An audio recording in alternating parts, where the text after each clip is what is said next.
J'entreprends un voyage au cœur d'un territoire dangereux, qui n'est pas un endroit, mais une idée.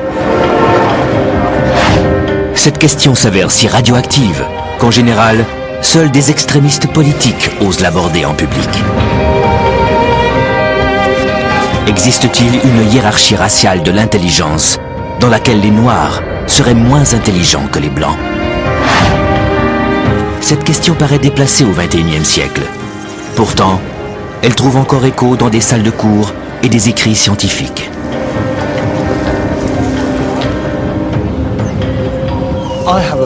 Je m'intéresse personnellement à la réponse, puisque je suis noir et que mes enfants grandissent dans notre société multiculturelle.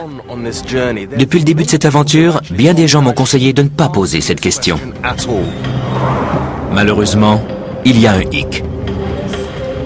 Des études montrent l'existence d'un fossé racial en ce qui a trait à certaines mesures d'intelligence. Ce fossé racial existe-t-il vraiment? Je souhaite sortir cette question de la marge anecdotique pour examiner des données sérieuses, afin de découvrir la vérité sur le lien entre la race et l'intelligence.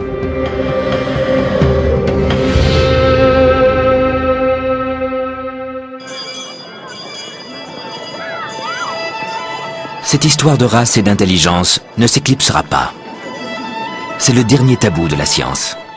Chaque décennie ramène ce sujet toxique et affreux qui est rapidement balayé sous le tapis. Ce serait facile de fermer les yeux en prétextant que ce ne sont que des élucubrations, sauf que certaines de ces recherches ont été menées par des scientifiques brillants. Des hommes comme Lewis Terman, le grand psychologue américain, qui a inventé en 1916 le terme quotient intellectuel, ou QI. Mais il a réclamé par la suite la ségrégation des écoliers issus des minorités raciales. Il a dit « Leur lourdeur d'esprit semble d'origine raciale ».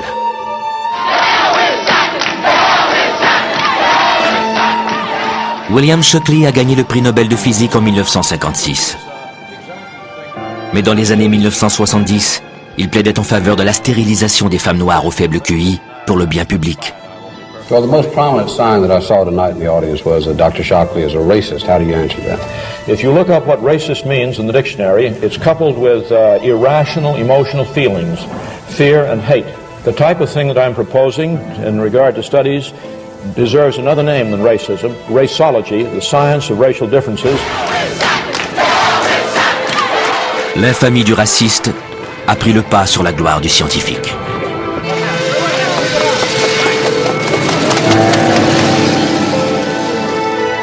Puis, en 1994, deux intellectuels américains respectés ont publié le livre The Bell Curve, où ils présentent des données qui suggèrent un lien entre la race et le QI.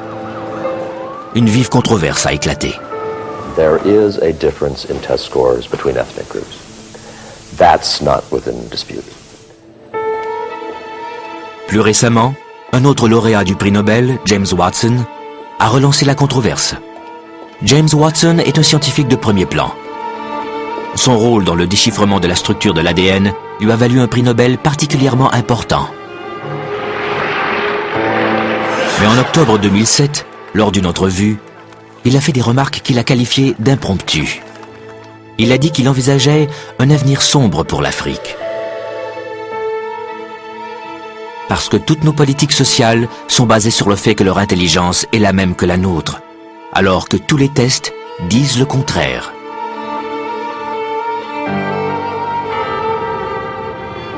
Il a ajouté qu'il souhaitait que nous soyons tous égaux, mais que ceux qui ont à traiter avec des employés noirs s'aperçoivent que ce n'est pas vrai.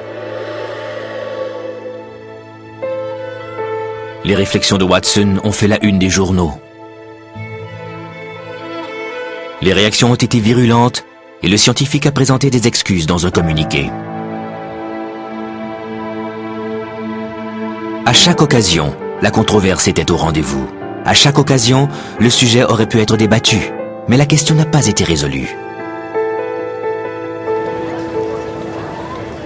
La vérité sur la race et le QI reste nébuleuse. S'il y a des vérités dérangeantes, regardons-les en face. S'il S'il s'agit de mythes ou de racisme pur, remettons-les en cause. Je souhaitais d'abord discuter avec le scientifique qui a provoqué la dernière controverse. J'ai eu un long entretien avec James Watson, au cours duquel il a accepté de me donner une entrevue franche sur ses remarques tristement célèbres pour remettre les pendules à l'heure. Cependant, ce sujet est devenu si dangereux et controversé que même l'un des scientifiques les plus célèbres du monde a finalement reculé après avoir consulté ses conseillers et ses mécènes.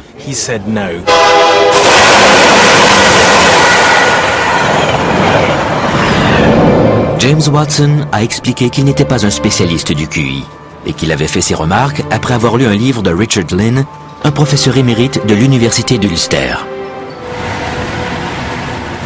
Je m'apprête à rencontrer Richard Lynn, un personnage très controversé au cœur du débat sur la race et le QI.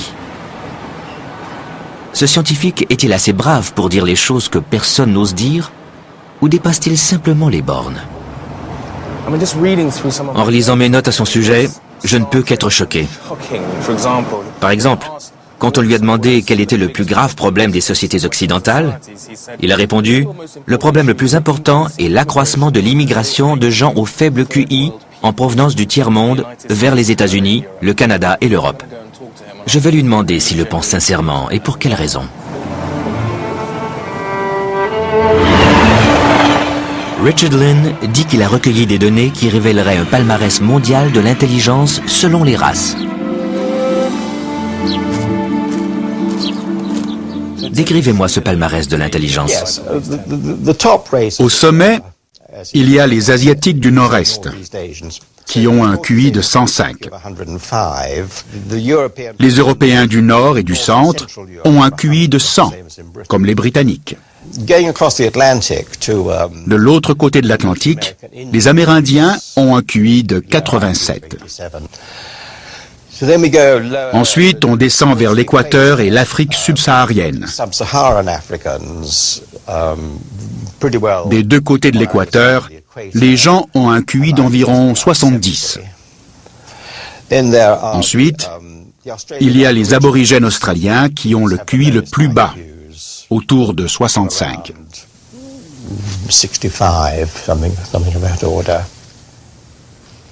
Selon vos constatations, quels sont les facteurs qui influent sur l'intelligence selon les races dans ce palmarès? Lorsque des immigrants arrivent de l'Afrique subsaharienne pour vivre dans les pays d'Europe et d'Amérique du Nord, au fil des générations, leur QI augmente en raison de l'environnement, car leur éducation et leur nutrition s'améliorent. Mais leur QI ne rejoint pas celui des Européens.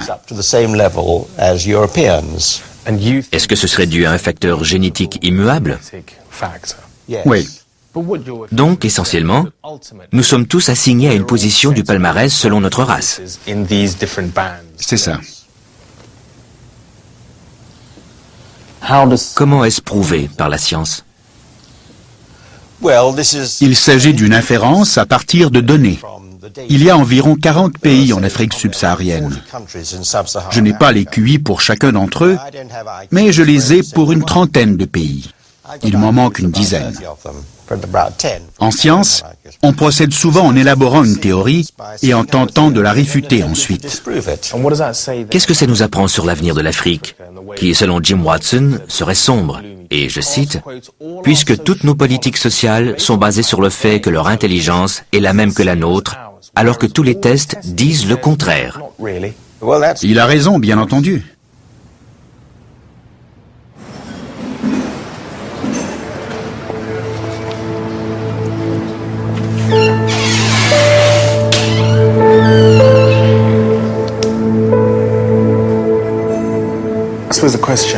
Après avoir entendu la position de Richard Lynn, je me demande comment je me sens. Il a dit des choses que je trouve choquantes, difficilement crédibles même. Mais j'ai déjà entendu des chefs de milice, des dictateurs et des criminels de guerre dire des choses beaucoup plus scandaleuses et innommables. Toutefois, je les ai écoutés et j'ai voulu comprendre leurs raisons. Mais la situation est très différente.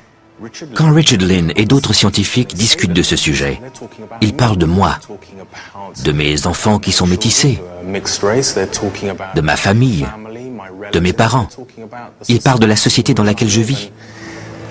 Et ça fait une grande différence. Cependant, je dois l'écouter et je dois demander aux individus comme lui pourquoi ils croient ce qu'ils disent. Non pas en tant que Raggy Omar, l'homme noir, mais en tant que Raggy Omar, le journaliste. Mais j'avoue que ce n'est pas facile. Aussi perturbantes que soient les déclarations de Richard Lynn, je veux connaître la vérité et vérifier si les preuves scientifiques tiennent la route, même si pour cela, je dois m'infiltrer en territoire ennemi, en quelque sorte. Plusieurs commentateurs et intellectuels que nous avons sollicités ont refusé de participer à ce documentaire, craignant les répercussions.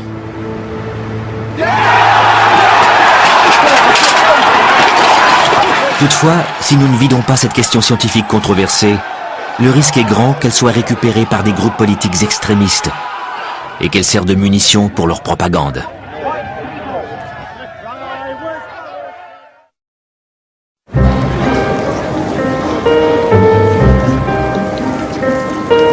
Mon sentiment de devoir aller au fond des choses est renforcé par ma conversation avec Les Henry, un anthropologue qui travaille auprès de jeunes londoniens. En tant qu'intellectuel, comment interprétez-vous le fait que ce débat sur la race et l'intelligence fait toujours rage? Je ne suis pas surpris de voir ce débat se poursuivre, parce qu'il n'a jamais été tranché.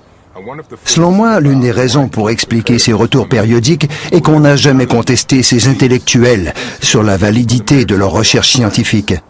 Pourquoi avons-nous encore cette discussion? Parce que les informations qui pourraient contrer cette façon de penser pernicieuse restent cachées.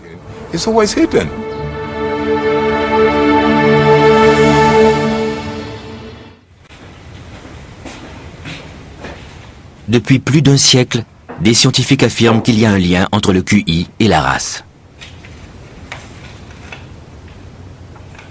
Mais ce domaine est truffé de mines.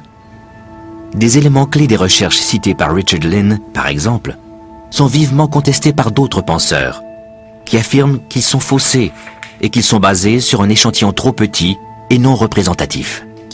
Certains ont même affirmé qu'ils étaient pratiquement dénués de sens. Richard Lynn a répliqué en déclarant qu'il avait formulé des hypothèses raisonnables et que ses résultats étaient très fiables.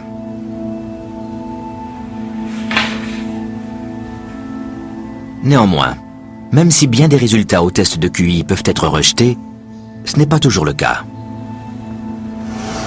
Aux États-Unis en particulier, les tests de QI sont très répandus.